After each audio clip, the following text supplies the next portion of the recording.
sebetulnya tanpa perang ini pun kita sudah bermasalah. Dalam dunia yang kompleks kayak gini, menurut saya berpikir linear lu nggak bisa. Jadi kalau berpikir misalnya, oh ya udah deh, sekarang saya deketin Amerika Serikat. Amerika Serikat sendiri bipolar nih. Maksud lu nyindir Pak Prabowo deketin Amerika Serikat? Ya ternyata sekarang itu permainannya menurut saya ya, bukan di harga, tapi di supply. Asumsinya juga punya duit kan? Iya, dan ini seolah-olah kayak Menteri Pertanian, seolah-olah besok kita langsung ganti gitu. Ini menurut saya presiden ini berbahaya loh. Dia dikelilingi oleh orang-orang yang seolah-olah dunia ini instan. Termasuk Menteri Keuangan Purbaya sendiri. Seolah-olah semua tuh tenang, aman, semua aman. Ini berbahaya loh.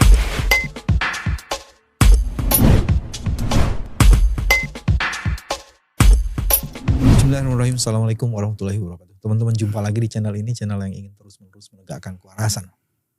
Sudah Idul Fitri dan kita menunggu udahlah Idul Adha. Tapi perang terus berkecamuk. Iran menjadi game changer. Walaupun berkelahi dengan Amerika dan Israel, dia menunjukkan kelasnya. Tapi bagaimana dampaknya di Indonesia? Apakah Pak Prabowo, presiden kita, menjadi game changer? Atau dia menjadi bagian dari boneka yang nanti akan hancur? Kita nggak tahu. Saya bersama Rizky Januar. Oh jadi lupa namanya. Lu karena kumis lu berantakan gitu kali ya. Iya nih, belum cukur habis lebaran. Aku tuh ngeri lihat situasi hari ini. Ya sama Mas Wewe. Saya lagi berhitung berapa bulan lagi Indonesia akan bertahan itu. Ada fakta yang tak bisa kita lihat, kita bisa tutupi. Satu, utang kita luar biasa. Selain hutang, kita juga harus punya pembayaran bunga. Itu urusannya utang juga. Terus udah gitu subsidi kita juga makin bengkak. Sementara pendapatan kita juga makin kecil. Ketahanan energi kita paling cuma beberapa bulan ya. 21 hari katanya. 21 hari. Kalau ini sampai 3 bulan, situasinya kayak gini, hancur dong artinya. Saya gak ngerti. Pendapatnya Januar gimana? Gini, kalau pendapat saya seperti juga kita sering ngobrol ya di podcastnya Mas BW ini. Sebetulnya tanpa perang ini pun kita sudah bermasalah, gitu loh Mas BW ya. Jadi intinya menurut saya kita itu mengalami apa yang disebut dengan fiscal cliff, jurang fiskal.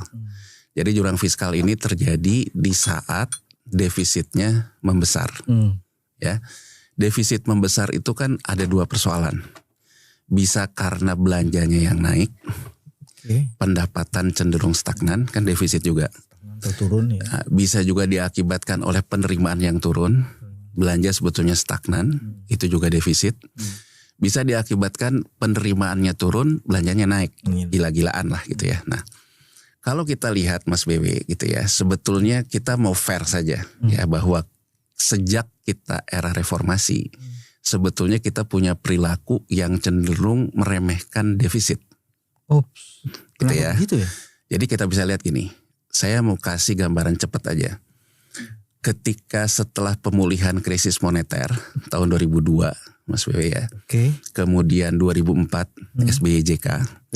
Sekedar untuk mereminder kita, sebetulnya perang energi yang sama dengan meningkatkan harga minyak secara drastis, itu terjadi juga di era itu.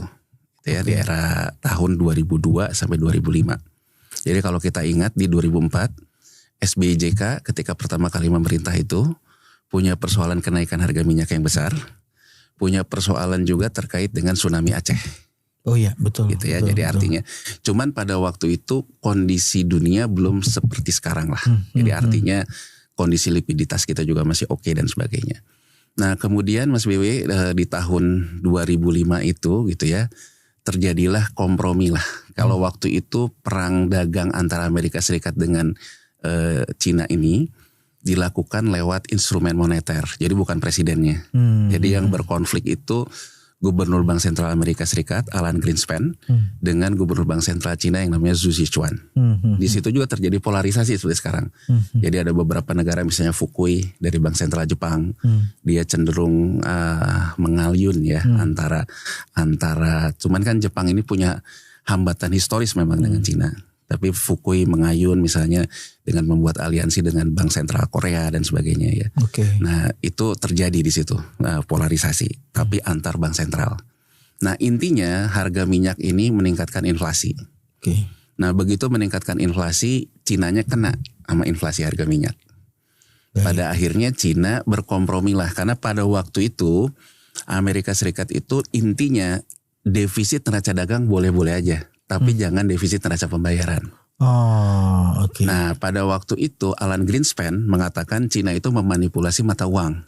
Oh, Karena rezim devisa tetapnya. Jadi dia menganggap bahwa perusahaan Amerika yang mengoutsourcing pabriknya di Cina, harusnya uangnya tidak di perbankan Cina, tapi ke perbankan Amerika Serikat. Oh iya, iya. Ada Tapi kebijakan untuk uang tetap di Cina ya? Tetap di Cina karena kebijakan devisa kontrol Cina. Nah, sehingga Alan Greenspan mengatakan Cina itu memanipulasi mata uang. Nah pada akhirnya Cina berkompromi dengan merelaksasi kebijakan mata uangnya. Dia mulai punya juga mata uang yang bisa diperdagangkan di pasar. Uang internasional. Internasionalnya di RMB. Nah itu tensinya turun. Harga minyak turun lagi. Nah Cina juga kemudian pada waktu itu melakukan satu upaya game changer Mas Bebe. Dia melihat bahwa saya nih gak bisa nih tergantung terus dengan skema permainan didikte terus oleh harga minyak. Terutama terkait dengan gas. Jadi harga minyak ini Mas Bebe yang punya dampak besar itu sebenarnya nanti ke gas. Kalau minyak yang sebutan BBM ini ya ke konsumsi transportasi. Tapi yang punya dampak luas itu nanti ke gas. Karena gas tuh dikonsumsi oleh ini ya, sama publik ya. Ya gas itu juga gas itu nanti turunannya ada amoniak. Amoniak itu mau kita pakai pupuk organik sekalipun tetap membutuhkan amoniak. Jadi terkait dengan ketahanan pangan. Jadi sebetulnya harga minyak dunia itu dampaknya ke gas itu akan mengakibatkan inflasi pangan juga.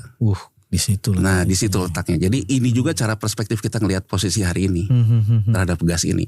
Nah, pada waktu itu Cina kemudian setelah jeda itu dia memulailah era gasifikasi batu bara. Jadi membuat gas dari proses batu bara. Nah, dia mulailah memboronglah batu bara. Makanya muncullah orang kaya baru kita terkait dengan batu bara. Kita juga pada waktu itu terjadi pemulihan. Pemulihan ekonomi kita diakibatkan naiknya harga batu bara yang luar biasa karena dibeli Cina, windfall. Nah, dengan posisi pada waktu itu ya SBY boleh dibilang SBYJK beruntung. Ya kan, di tengah tadinya ada tekanan, tahu-tahu berbalik dan kemudian Cina melalui gasifikasi sehingga kita punya penerimaan negara yang membesar, terutama dari PNBP terkait dengan batu bara dan sebagainya. Nah, pada waktu itu dimulailah reformasi tentang pembiayaan defisit kita. Jadi pembiayaan defisit kita itu dulu dibiayai oleh hutang bilateral, multilateral. Nah, pada waktu itu Menteri Keuangannya pada waktu itu Sri Mulyani Indrawati. Sebelumnya kan Kepala Bappenas. Nah, dari mulai tahun 2005 dia ke Menteri Keuangan, dia memulailah sebuah reform. Bahwa yang namanya instrumen surat utang negara itu menjadi instrumen pembiayaan defisit ke pasar. Jadi defisit itu dibiayai oleh pasar. Ini juga sebetulnya ala reform yang diinginkan oleh Bank Sentral, Bank Indonesia. Jadi pada waktu itu Gubernur Bank Sentralnya Burhanuddin Abdullah yang sekarang juga ini strategi ekonominya Pak Prabowo. Jadi pada waktu itu ketika pemulihan ekonomi itu terjadi Mas BW, kredit itu tidak ngalir. Jadi persoalan yang selalu didengung-dengungkan oleh Purbaya itu persoalan klasik.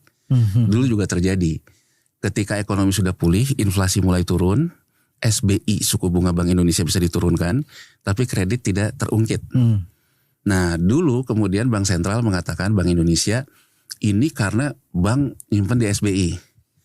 Bank Indonesia pun punya concern, SBI itu bukan instrumen investasi, itu adalah instrumen untuk operasi moneter terkait dengan inflasi. Singkat cerita, ketemulah dua titik temu ini. Antara Bank Sentral, dengan Bank Indonesia, dengan Kementerian Keuangan. Sehingga dialihkanlah yang namanya pembiayaan defisit pemerintah itu lewat surat utang komersil. Surat utang komersil ini menjadi instrumen investasi lah di perbankan. Jadi artinya BI juga bisa menghidupkan yang namanya operasi moneter menggunakan surat utang negara. Nah 2008 tuh dimulai Mas BW. Nah sekarang saya ingin mengatakan dari 2008 sampai hari ini. Ketika 2008 kita menerbitkan surat utang komersil, ya kita itu penyerapannya itu datangnya dari ekses likuiditas di luar negeri, di asing. Terutama kebijakan uang murahnya Amerika Serikat. dengan quantitative easing dan sebagainya. Sehingga dari 2008 sampai 2011 surat utang kita itu laku moncer lah. Tapi internasional yang ambil Yang ngambil. Jadi internasional yang ngambil, ekses likuiditas dari mereka. Kenapa ekses likuiditas? Karena mereka ada selisih suku bunga maksudnya. Polisi shortcut ke sekarang apa tuh ininya? Inilah latennya. Jadi sebetulnya itu bahaya latennya. Kita mengandalkan surat utang itu. Jadi saya ingin mengatakan dari 2008 ini, kenapa kita ketergantungan terhadap asing? Ya, karena pembiayaan defisit kita itu memang membutuhkan ekses likuiditas dari asing. Oke. Ya maksudnya ya. Nah sekarang kita lihat. Dulu orang bilang hati-hati berhutang. Ini ada dua mainstream Mas BW ya, ada dua mazhab. Ekonom yang tidak suka hutang, yang aliran defisit, tidak aliran defisit, neraca berimbang. Sama juga yang dikatakan oleh Presiden Prabowo berkali-kali dia ingin neraca berimbang. Nah, kalau neraca berimbang itu kan tidak ada defisit. Jadi berapa penerimaan, berapa belanja disesuaikan, gak ada defisit, gak ada pembiayaan hutang. Nah tapi juga ada pemahaman bahwa defisit itu gak apa-apa, asal produktif. Kita garis bawahi di sini dulu Mas Bibi, agar kita paham betul apa masalah ekonomi Indonesia. Ya, kita selalu didengungkan yang namanya hutang kita dibandingkan dengan kue ekonomi kita GDP, debt to GDP rasio kita tuh terbaik, tersehat. Tapi kita itu tidak pernah mau jujur debt service rasionya gimana. Debt service rasio itu artinya apa? Saya misalnya berhutang, ya, dari kue ekonomi itu baru misalnya sekarang 44%. Dulu awal-awal 20%, 24%. Bandingin dengan Amerika Serikat yang udah 200%. Jepang 220%. Masih jauh banget. Kita selalu dikatakan kita aman. Bahkan sampai hari ini kita mengatakan kita aman. Padahal hutang itu kan pada dasarnya akan ada bayar pokok, akan ada bayar bunga. Nah yang namanya debt service ratio itu, berapa saya harus bayar bunga, berapa saya harus bayar pokok, dibagi dengan penerimaan saya. Jadi kurang lebih Mas Bewi. Itu yang tidak jujurnya di situ. Tidak jujurnya di situ. Dan aku ingin mengatakan, apalagi sekarang sudah eranya AI ya, buat teman-teman yang nonton podcast Mas Bewi ini, biar saya juga nggak diomong nggak pakai data, ya search saja di AI, pakai promptnya berapa di SR Indonesia, ya kan, dari 2008 sampai hari ini, akan keluar DSR kita itu selalu tinggi. Artinya kita nambah hutang, tapi kita sebetulnya tidak mampu meningkatkan penerimaan. Nambah hutang tapi tidak bisa bayar utang sebenarnya ya, kan? Pada dasarnya. Jadi kurang lebih gini Mas B. Saya ambil yang cerita simpel aja. Kalau sekarang saya mau berhutang, ya pakai kartu kredit gitu, ya kan? Kartu kredit misalnya bunganya 3%. Kalau saya ambil 3% dari 3, ya gestun lah, gesek tunai yang banyak dilakukan juga oleh kelompok-kelompok bawah kita ya, gitu ya. Gesek tunai dari kartu kredit, ambil tunai 3%. Tapi kemudian saya masuk misalnya ke satu sektor produktif yang menghasilkan 4% maksudnya. DSR-nya positif. Artinya malah saya dapat laba kan. Harus 3%, tapi saya mampu meningkatkan jadi 4%, positif 1%. Tapi apa yang terjadi? Biaya saya 3%, tapi saya hanya bisa menghasilkan 1% negatif DSR saya. Jadi cara melihat DSR itu apa? Income yang saya hasilkan dibagi dengan berapa saya harus bayar hutang plus bunganya, itu DSR-nya berapa? Konsensus internasional itu tidak boleh lebih dari 15%, 20%. Kita Mas BW angkanya itu tinggi terus. Berapa lo angkanya? Kalau kita angka sekarang udah 45%-an kita hari ini. Di internasional boleh diperbolehkan best practice-nya 15%. 15 sampai 20. Makanya kenapa S&P kemarin mengatakan kalau Indonesia meningkat lagi biaya pembayaran bunganya, maka kami akan downgrade karena di atas 15% kan. Bos, kalau langsung aja bos, ada pendapat ahli, sebut aja profesor siapa namanya? Ferry. Itu kok ngeri banget ya situasinya kita ya? Iya, gambaran ini sebetulnya mengantarkan kita ke sana. Nah, persoalan DSR ini Mas BW, DSR-nya tuh kenapa tidak pernah jadi masalah? Karena setiap kita mau menerbitkan hutang, dapat terus nih akses likuiditas dari asing ini. Nah, singkat cerita Mas BW, sejak tahun 2020 ekonomi dunia ini berubah terkait geopolitik, normalisasi kebijakan The Fed dan sebagainya. Nah disitulah sebetulnya masalah kita hari ini. Jadi sebetulnya Mas BW, 2016. Nah, aku ingin memberikan konteks yang agak cepat ya. Harga minyak ya. Trump ketika dia ikut konvensi di Partai Republik tahun 2013, waktu dulu awal dia muncul, Trump tuh mengatakan politik inflasi rendah yang diciptakan oleh Obama dan The Fed yang waktu itu Ben Bernanke, menurut dia membuat Amerika tuh menjadi negara lemah, bukan menjadi negara kuat kayak dulu. Makanya make American great again gitu. Ukuran Trump apa? Dalam sejarah Amerika Serikat tidak pernah mengalami defisit neraca migas nih. Jadi Trump itu sejak pertama ikut konvensi di Partai Republik, dia sudah mengentertain donatur politik Amerika yang berasal dari industri migas. Oke. Jadi migas itu, oil and gas itu Mas BW, karena Amerika Serikat ingin mengatasi krisis 2008, dia dalam politik inflasi rendah, harga minyak tuh diturunin ke bawah. Itu mengakibatkan perusahaan migas di Amerika Serikat nggak dapat banyak keuntungan. Kalau dia produksi malah negatif, karena harganya rendah.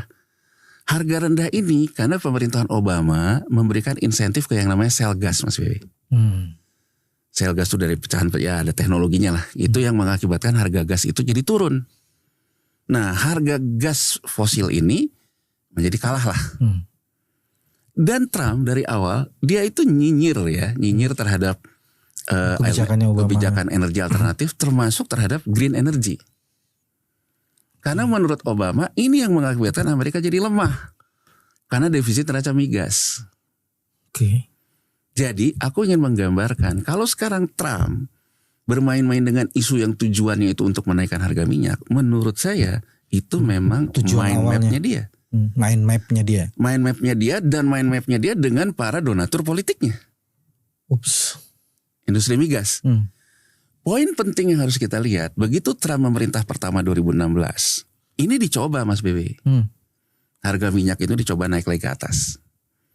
Nah yang menarik di 2020 ada testimoni, kalau kita bilang rapat dengar pendapat lah. Gubernur The Fed pada waktu itu, Jeremy Powell, yang sekarang juga masih Jeremy Powell. Jeremy Powell ini ditunjuk Trump juga gitu ya. Di 2020 itu dia mengatakan, kita ini sudah berbeda dengan era petrodolar. Maksudnya apa tuh? Jadi waktu tahun 1971 Mas BW, ada Presiden Nixon. Presiden Nixon itu merubah aturan bahwa bank sentral itu untuk membuat uang beredar, ya cetak uang lah. Jadi kalau bank sentral itu mau menyerap surat utang pemerintah Amerika Serikat, dulu kan harus hitungannya seberapa rasionya dengan emas. Sama Nixon dicabut nih. Di tahun 34 Roosevelt mengkaitkan dengan emas. Itu yang membuat Amerika Serikat nih jadi ruling currency di Bretton Woods. Di tahun 71 Nixon melepas ini Mas Wewe. Dia bilang devisanya akan dapat dari mana? Dari surplus industri migas. Diubah ke migas tadi emas. Itu kenapa orang bilang era 70 sampai 80 era petrodolar. Yes, karena transaksinya pakai dolar. Nah, jadi Amerika Serikat cadangan devisanya itu naiknya bukan dari devisa rasio emasnya, tapi dari surplus industri migasnya. Naiklah harga minyak dari tahun 71 sampai 77. Iya. Ya Mas Wewe ya, harga minyak ini naik. Harga emas turun, ya. Nah di tahun 77 itu kemudian harga emas tuh dibuat turun, jatuh. Sekarang emas naik, minyak naik. Nah makanya fenomena ini kan ada dua fenomena secara geopolitik yang bisa kita lihat. Amerika memainkan instrumen pasca Great Depression 1929 dengan instrumen emasnya. Amerika Serikat juga dalam waktu bersamaan memainkan instrumen arah petrodolar ya tahun 71. Ini bacaan kita nih. Dalam dunia yang kompleks kayak gini, menurut saya berpikir linear itu nggak bisa. Jadi kalau berpikir misalnya, oh ya udah deh, sekarang saya deketin Amerika Serikat. Amerika Serikat sendiri bipolar nih. Maksud lu nyindir Pak Prabowo deketin Amerika Serikat? Iya kan Pak Prabowo begitu kan kenyataannya. Tapi menurut saya hati-hati loh membaca Amerika Serikat hari ini. Karena teman sama Israel atau gimana? Itu dari sisi geopolitiknya Mas Wewe. Tapi secara ekonomi dia menjalankan dua strategi yang sebetulnya saling bertolak belakang. Strateginya Roosevelt tahun 1934 ketika keluar dari Great Depression itu dengan memancing harga emas yang naik. Strateginya Nixon dengan membuat petrodolar. Dua ini kan sebetulnya Nixon itu mengganti emas menjadi petrodolar. Dua ini kan kontradiktif nih. Jadi kan dua kontradiktif ini dijalankan sekaligus pada hari ini secara geoekonominya. Ya kan? Jadi artinya kita perlu membaca, kalau kita lihat emas ujung-ujungnya Perang Dunia Kedua. Ya kan Mas Bewe, secara geopolitik. Kalau kita ngelihatnya 71, ujung-ujungnya Perang Teluk. Oke. Jadi tahun 80 itu kan Amerika juga memulai perang di Iran ini. Ya kan, dengan Iran-Irak. Bedanya dengan sekarang apa jadi? Ya ini kan apa lanjutannya? History repeat on itself. Jadi artinya sejarah ini diulang-ulang lagi. Jadi kalau kita lihat ketika tahun 78 sampai 80 harga minyak udah jatuh, kemudian naikin lagi. Mulai kemudian era itu kan era Reagan kan. Mulai dihidupkan lah terhadap Iran kan. Waktu itu sama Irak kan. Jadi perang Teluk. Jadi perang kawasan. Jadi aku ingin bilang sinyalnya ini mau menyulut ke perang dunia, ada gambarannya. Ada potensi ke perang dunia. Kalau kita ngelihatnya pertarungan ruling currency dengan membuat harga emas yang naik. Apakah ini juga akan modelnya perang Teluk gitu, terkait dengan minyak saja? Ada. Teluk Hormuz sekarang. Teluk Hormuz. Dua hal ini Mas Bebe menurutku ini mengakibatkan bahwa dunia tidak sederhana hari ini. Amerika Serikat pun tidak sederhana. Untuk mempertahankan hegemoninya, menurut saya Amerika juga perlu menjadi sebuah negara yang sulit ditebak. Oke. Balik ke itu, ke Iran sekarang game changer. Nah, Trump lagi menjalankan perannya juga. Prabowo di mana itu posisinya? Ini Mas Bebe, saya ingin kita fokus ya. Artinya tanpa perang pun kita mengalami masalah CSR. Ya, kita punya fundamental problem ya. Nah, saya berapa kali termasuk di tempat Mas Bebe, saya selalu memperingatkan resiko kita kayak Meksiko tahun 78. Potensi terjadi di Indonesia. Saya ketika podcast sama Mas Bebe presidennya masih Jokowi pun ingat betul saya udah ngomong ini. Indikator saya sebetulnya bukan dari minyak. Indikator saya Meksiko mengalami penerimaan turun akibat dari turunnya harga minyak. Di saat belanja rutinnya Mas Bebe, saya garis bawah ini, belanja rutin. Apa yang masuk ke belanja rutin? Belanja rutin itu belanja subsidi, belanja gaji pegawai, ya, belanja utang yang jatuh tempo, belanja bunga. Itu Mas Bebe. Yeah.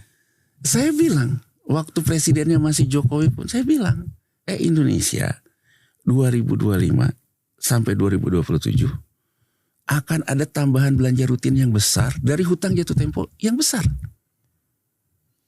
Dan ini juga dikatakan oleh Menteri Keuangan Sri Mulyani ketika presidennya masih Pak Jokowi ya. Ketika dia transisi terkait dengan postur APBN. Saya katakan kita 2025, 2026, 2027.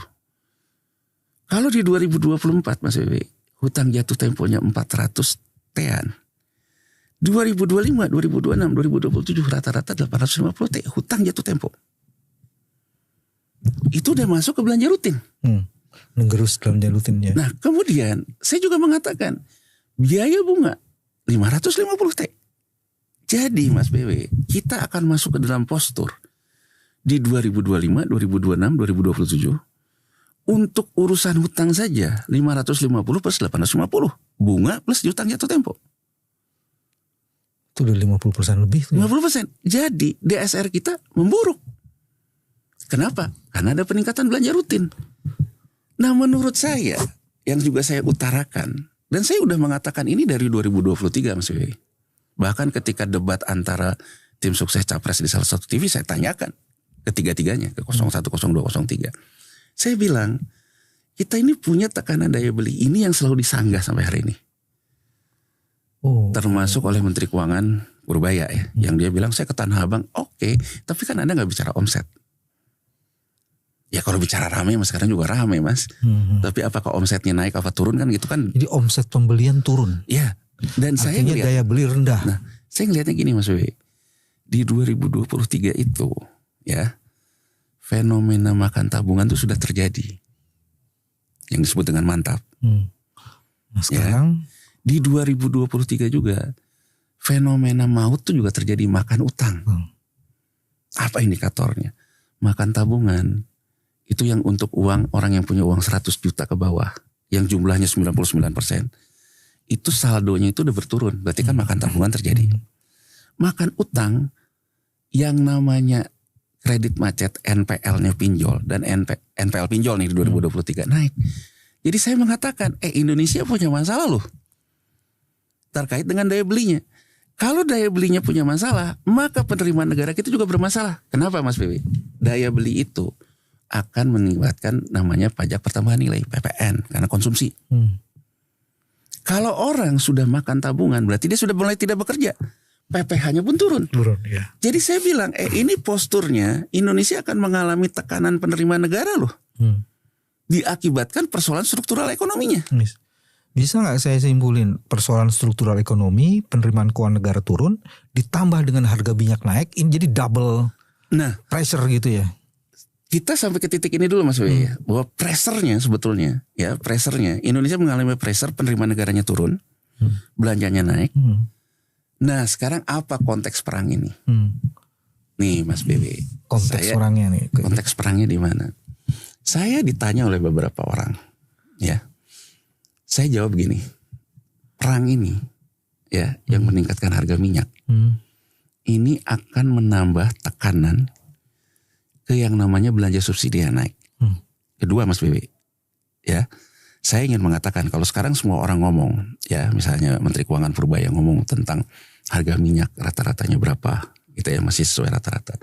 Saya ingin mengatakan loh, harga amoniak hari ini, ya di bursa Singapura aja udah meranjak ke 600 dari 350. 2 kali lipat. Itu pangan loh. Jadi jangan hanya ngomongin tentang minyak BBM loh. Amoniaknya itu juga akan jadi game changer karena itu terkait ketahanan pangan. Kenapa Mas BB? Ada keyakinan yang luar biasa dan kelihatannya Presiden Prabowo juga seneng nih kalau orang seolah-olah nggak ada apa-apa, aman Pak gitu. Karena waktu 2022 saya ingin fair di mana ini juga ada optimisme itu, ya. 2022 itu yang namanya Rusia nyerang Ukraina. Itu harga amoniak Mas BB loncat dari 350 ke 1100. 300% terus.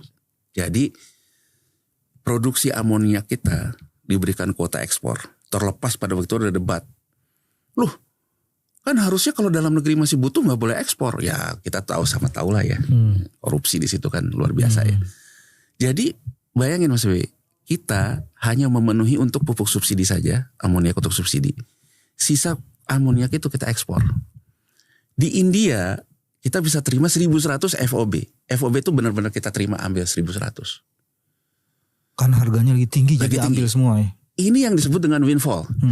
Pendapatan tidak terduga. Yeah. Jadi bagaimana pada 2022 misalnya pupuk Indonesia loncat yang biasanya labanya rata-rata cuma 3,5 triliun loncat ke 19 triliun. Bahkan ke 21 triliun. Cuman karena dia ada hapus buku rekin jadi 19 triliun. Loncat. Ya kan? Kemudian Eropa juga pragmatis. Waduh, Rusia disangsi gas segala macam, dia pragmatis. Dia mulailah gasifikasi batu bara, loncat batu bara kita. Sehingga di 2022 itu Mas Wewe ada yang disebut dengan tax buoyancy. Jadi tax buoyancy itu adalah ketika penerimaan negara dari pajaknya itu ya kalau dibandingkan dengan hutangnya kalau di atas 1 berarti itu positif yang aku ceritain tadi. Bahasa gampangnya itu kalau tax buoyancy-nya itu di atas 1 Mas Wewe berarti kan produktif tuh.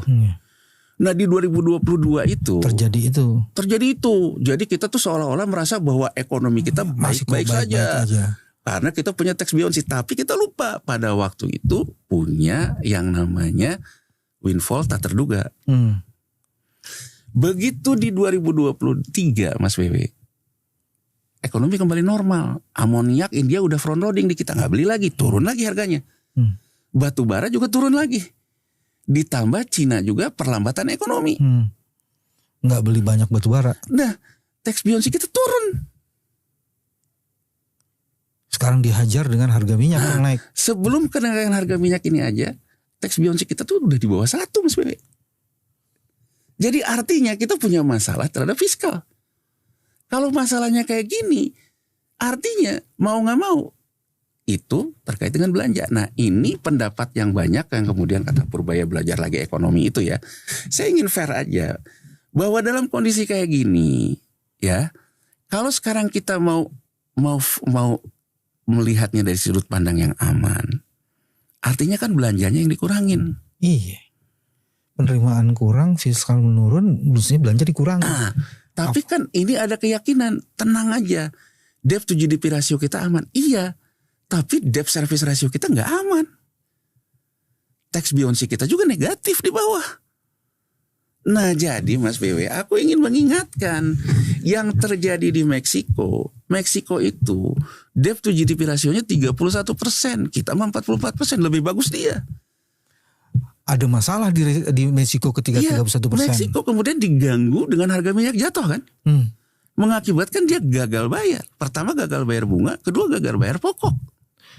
Potensi itu ada terjadi di Indonesia juga dong gagal bayar. Artinya harga minyak ini akan menjadi faktor mempercepat proses yang namanya gagal fiskal Mas Wewe. Itu Mas Wewe. Bukan gagal bayar, jadi gagal fiskal ya. Saya mencoba menjelaskan agar kita ada literasinya. Jadi artinya Mas Wewe, artinya aku ingin mengatakan bahwa tanpa harga minyak ini pun, tanpa perang Iran pun, tanpa perang Iran, Israel dan Amerika Serikat, kita sudah punya masalah tax beyond kita yang negatif, DSR kita yang besar, penerimaan kita yang turun. Datangnya dengan perang ini akan menambah tekanan terhadap fiskal kita tambah kenceng, dan sesuai dengan sejarahnya, harga minyak ini menjadi alat geopolitik mempercepat terjadinya negara yang gagal fiskal. Yes. Jadi kalau menurut saya dengan cara berpikir yang ada sekarang, ini yang menarik ini. Aku ingin coba lihat ya. Aku lihat Menteri Keuangan Purbaya mengatakan, tuh para ekonom belajar lagi ekonomi. Ini lihat harga minyak. Harga minyak di asumsi APBN itu 70. Sekarang kalau di rata-ratain 74. Saya ingin fair. Kalau cara kita ngelihatnya dari situ betul Purbaya. Ya, terus Purbaya juga mengatakan kalau harga minyak itu sampai di atas 150, Amerika krisis duluan. Saya juga ingin mengatakan betul. Ini pernah ada dalam testimoni Jeremy Powell tahun 2020 bahwa Amerika Serikat sendiri ternyata kalau harga emasnya ketinggian, konsumen di hilirnya nggak bisa menyerap. Harga minyak, ya konsumennya nggak bisa menyerap. Ya kan, jadi artinya Amerika Serikat sendiri konsumennya tidak bisa menyerap harga minyak yang terlalu tinggi. Betul dia. Ya. Sehingga coba kalau kita lihat ordernya nih setelah harga minyak ini. Harga minyak itu coba di atas 100, balik lagi. Jadi artinya kalau dari sisi harga Mas Bebe, ada kepentingan bahwa Amerika Serikat pun sebenarnya agak segen hedge fund-nya untuk naikin ngegoreng harga minyak sampai ke atas. Karena akan timbul problem baru lagi di sana. Ya dan sekarang kita udah lihat kan kemarin 8 juta orang udah demo kok Trump. Itu kan terkait dengan Kings. Ya kan itu kan terkait dengan yang dia rasakan sehari-hari Mas Ewe. Harga yang naik, inflasi yang naik kan. Ya kan? Artinya Amerika Serikat sekalipun dia punya masalah inflasi yang tidak bisa diserap oleh masyarakatnya. Yes. Nah, sekarang kalau kita perhatiin betul tuh harganya kayak gitu. Tapi coba Mas Ewe, yang aku ingin lihat ternyata sekarang itu permainannya menurut saya ya bukan di harga tapi di supply. Jadi tapi kan bukan saling berkaitan tuh supply sama harga. Ya kan kalau dulu karena supply-nya gak ada harganya naik. Kalau sekarang tuh cenderung kalau kita lihat dari ordernya harga tuh volatile Mas Ewe, terus naik terus. Bahkan dalam salah satu analisis pakar-pakar pasar keuangan di Amerika Serikat yang sudah memperkarakan kan, selalu saya bilang kan Trump ini dibalik isunya selalu insider trading kan. Di sini pun dia ada insider trading ini. Di Indonesia? Di sana. Oh di sana. Di sana. Jadi bocor duluan untuk informasinya. Ketika harga minyak ini mulai naik Mas Wewe, udah mau masuk ke resistance-nya di angka-angka yang dianggap orang bisa nonjok ke 110 120. Tahu-tahu Trump tuh bilang bahwa dia sudah capai kesepakatan sama Iran. Oh. Itu kan turun lagi ke bawah 100.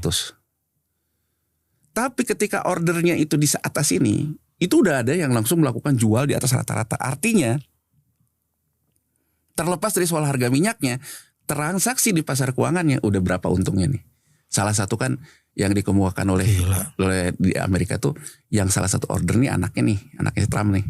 Jadi ada insider trading, ada main informasi, bikin pernyataan-pernyataan, ya, itu yang mengacaukan harga. Jadi saya ingin mengatakan, lihat Trump nih gampang, belum tentu juga dia serius perang. Perang itu bagian dari isu dia untuk ngegoreng duit. Ini semua motifnya ekonomi menurut saya. Nah persoalannya, ini kan dinikmati oleh banyak orang Amerika juga, karena orang Amerika kan bermain di instrumen pasar keuangan kan. Nah sekarang Pak SBY, aku ingin mengatakan kembali kepada point of view-nya dari Menteri Keuangan Purbaya. Artinya harga ini secara psikologis akan terus, kalaupun naik ke bawah lagi, naik ke bawah lagi. Kurang lebih dia mengatakan gitu. Jadi artinya dari sudut pandang harga, memang terjadilah permainan harga yang seolah-olah juga segan untuk naik ke atas. Tapi Mas BW, yang sekarang terjadi, supply yang dimainkan oleh Iran. Siapa yang boleh lewat Selat Hormuz, siapa yang tidak boleh lewat Selat Hormuz. Artinya kenapa kita sebut Iran itu game changer, karena dia memainkan peran tidak hanya dimainkan oleh Amerika aja tuh. Saya ingin memberikan satu challenge yang sifatnya literasi. Kalau Menteri Keuangan Purbaya bilang, kita tuh udah jago-jago, udah hebat. Harga minyak rata-rata tuh sekarang 74. Mana? Negara tetangga kita sudah naikin minyak, kita belum naikin minyak. Saya ingin ngomong, lu bisa dapat nggak sekarang harga rata-rata itu? Barangnya dapat nggak? Nggak ada kan, udah di atas 100 semua kan? Nggak akan gini Mas Wewe. Kalaupun sekarang saya dapat harga 100, berdasarkan pengeluaran cash flow-nya APBN tuh rata-ratanya 74 Mas Wewe. Karena kan kita pernah beli juga harganya 60. Oke. Oh, rata-ratanya. Dari sudut pandang APBN-nya loh. Jadi APBN kan asumsinya pernah ada yang turun. Jadi kalau naik, kalau di rata-rata di rata-rata 74. Artinya kan pemahaman Purbaya, iya nggak naik dong, karena masih 74. Tapi persoalannya, harga yang sekarang 100, anggap aja 100, kita dapat nggak barangnya? Tanker kita masih terhambat itu yang disebut dengan supply itu. Jadi gini loh, kalau kita dapat ordernya yang 100, sekarang masuk nih Mas WW yang 100, ya kan? Secara rata-rata APBN masih 74, karena dulu kita pernah beli juga 60 gitu loh Mas WW. Jadi artinya APBN masih punya ruang dong untuk tidak menaikkan BBM. Karena memang dulu juga pernah beli 60, karena asumsi rata-rata setahunnya 70. Tapi pertanyaannya, minyak yang kata Bahlil cuman 21 hari itu, kan ini tinggal berkurang, tinggal 10 hari kan. Sekarang tinggal 10 hari lagi. Sekarang kita ngomong nih, berapa kalau sekarang kita beli minyak 100? Bukannya beli aja 100, karena tuh rata-ratanya 74. Ini pemahaman Menteri Keuangan. Tankernya sekarang terhambat di mana? Barangnya nggak masuk. Jadi menurutku cara ngelihatnya kan nggak tidak serta-merta di harga. Tidak di harga. Rata-rata harga. Tapi kelangkaan supply. Begitu BBM-nya nggak ada, mau ngomong nggak dinaikin juga, kalau nggak ada tetap orang ramai. Kalau gula kekurangan itu 1 juta loh barrel. Oh iya, jadi maksud saya di sini nih jagonya Iran nih. Dia tahu bahwa banyak negara tidak siap menerima harga minyak yang naik. Karena yang membuat market maker menggerakkan harga itu adanya di bursa komoditas di Amerika Serikat. Maka dia mainkan supply-nya. Dia mainkan di supply-nya. Jadi katakanlah saya dapat kontraknya di bursa komoditas, barangnya nggak bisa lewat ya. Ini yang kemudian menurut saya Jepang dan Trump ini kan lucu orangnya menurut saya. Dia lagi minta dukungan orang, tapi Perdana Menteri Jepang dia ledek juga soal Jepang juga dulu nggak bilang-bilang. Kan orang lama-lama loh, kok jadi bermusuhan terus gitu. Pengaruhnya untuk Indonesia apa sih selain tadi itu? Konkretnya apa tuh? Nah, konkretnya artinya Mas BW, yang terjadi sekarang, Amerika Serikat dan Israel tidak mendapatkan dukungan dari para sekutunya untuk memulai perang. Kenapa? Karena Uni Eropa, Jepang, dia concern untuk memenuhi supply-nya. Sebenarnya sedang nyelamatin negaranya, terutama dari amok. Iya sama Mas B. Amok apa? Amok kelas menengahnya ya. Amok kelas menengahnya, karena kelas menengahnya nggak kuat kan. Jadi buat Jepang lebih baik saya sekarang misalnya pro terhadap Iran. Asal tanker-tanker untuk ke saya masuk. Aman. Mengamankan supply kan. Uni Eropa juga sama. Nggak bermusuhan dengan Iran, aman. Aman. Jadi artinya dari sisi psikologis harga betul. Tapi dari sisi supply Sepanjang kita dianggap oleh Iran masih belum bersahabat atau belum pro-Iran. bersahabat dengan Iran, mau kita ngomong harga rata-ratanya juga masih dapat di APBN, kita nggak dapat barangnya. Nah kurang lebih Mas PW, kalau sekarang kita nggak mau lewat Selat Hormuz, berarti kan ditambah dengan biaya distribusinya, logistiknya. Harga akan naik bukan karena harga kontrak loh, harga logistik. Jadi saya ingin mengatakan, Pak Menteri Keuangan, kalau sekarang kita tidak mau lewat Selat Hormuz, meskipun harga rata-rata kontraknya masih 74, tapi biaya logistiknya pasti naik. Iya. Karena muter kan. Kalau ingin menghadirkan suplai kan, jadi biar logistiknya harus dibayar. Makanya kan pagi ini Mas BW beredar kan di banyak WA. Karena nanti malam kan katanya pemerintah akan mengeluarkan beberapa kebijakan, WFH dan sebagainya, termasuk harga isu minyak yang naik ya. Nah, naik. BBM naik. Kenapa BBM naik? Menurut saya kan Presiden Prabowo mengatakan yang dikatakan oleh Menteri SDM Bahlil, mencari sumber minyak dari negara lain. Artinya supply. Muter kan saya. Iya kan? Kalau muter harganya boleh dibilang 100, average masih 74, logistiknya naik. Makanya pagi ini muncul isu bahwa harga yang non subsidinya bisa naik 17.500 kan segala macam. Ya karena bukan kenaikan dari asumsi APBN yang 74. Yes. Jadi Mas PW, kalau itu yang terjadi, ya apa yang terjadi? Kelas menengah kita kelojotan. Karena udah mantap maut lagi kan? Nah, mantap maut. Dan kemudian mulai ini kan, mulai frustasi kan, mampus. Ya kan, mampus itu kan mulai frustasi kan. Frustasi. Dan ini indikator berikutnya tentang kejahatan-kejahatan di antara masyarakat kan. Jadi kalau menurut saya Mas PW, jangan anggap remeh. Begitu harga minyak ini seperti ini, skemanya Iran juga bermain di supply chain. Kita akan mempercepat yang namanya kelas menengah kita menghadapi inflasi yang tinggi. Akan cepat juga APBN mengalami tekanan terkait dengan harga gas dan sebagainya. Jadi saya ingin menggambarkan gini, Pak Presiden, tolonglah. Saya lihat Menteri Pertanian ya Amran mengatakan, Iran memainkan Selat Hormuz, kita memainkan sawit. Iran itu cuma 20%. Kalau sawit kita tutup, habis semua dunia. Mas BW, Presiden ini terlalu banyak di-entertain oleh hal-hal yang kayak gini. Jadi Amran apa masalahnya? Sekarang gini, saya mau kasih contoh. Sekarang itu kan B30. Dicampur dengan dari sawit 30%. Katanya saya dengar nanti malam itu akan jadi B50. Jadi 50% dari sawit. Anggap saja bahwa kita memaksimalkan sawit itu. Pertanyaan saya Mas Bibi, memang semudah simsalabim? Memang produksi kita merubah palm oil yang untuk bisa B30 ke B50. B3050 itu udah ada. Jadi menurut saya Mas Bibi, saya dengar juga ketika ketemu Ray Dalio, yang saya dengar dari beberapa orang, Ray Dalio mengatakan, ya Anda bisa memanfaatkan sendirilah batu bara Anda, hilirisasi dan sebagainya. Jadi menurut saya Mas Bibi, ini kan ada prosesnya. Detailnya gini loh, bahwa kita bisa mengganti energi ini dengan sawit kita iya, tapi kan harus diberikan timeline. Kita perlu bangun ini. Mungkin tidak bisa simsalabim besok terjadi. Asumsinya juga punya duit kan? Iya, dan ini seolah-olah kayak Menteri Pertanian, seolah-olah besok kita langsung ganti gitu. Ini menurut saya Presiden ini berbahaya loh. Dia dikelilingi oleh orang-orang yang seolah-olah dunia ini instan. Termasuk Menteri Keuangan Purbaya sendiri. Seolah-olah semua tuh tenang, aman, semua aman. Ini berbahaya loh. Dia bisa terperangkap oleh pemikiran the evil in detail. Karena dalam detailnya dia tidak melihat bahwa detailnya mengganti sawit itu kita butuh persiapan yang kita belum siap. Ya kan Mas Bewe? Ya. Mengganti dengan gasifikasi batubara kita juga belum siap. Ujung ceritanya dalam reality kita kena inflasi. Nah ini Mas Bewe, kenapa banyak yang bilang Juli, September. Poin saya sederhana.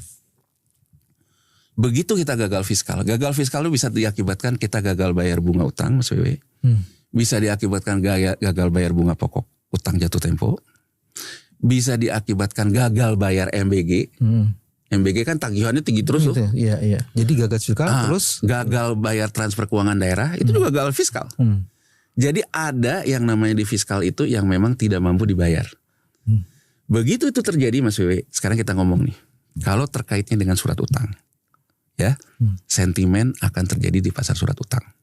Nggak dipercaya di situ ya. Dan menurut saya bahwa dunia ini memang membutuhkan negara ada yang gagal bayar.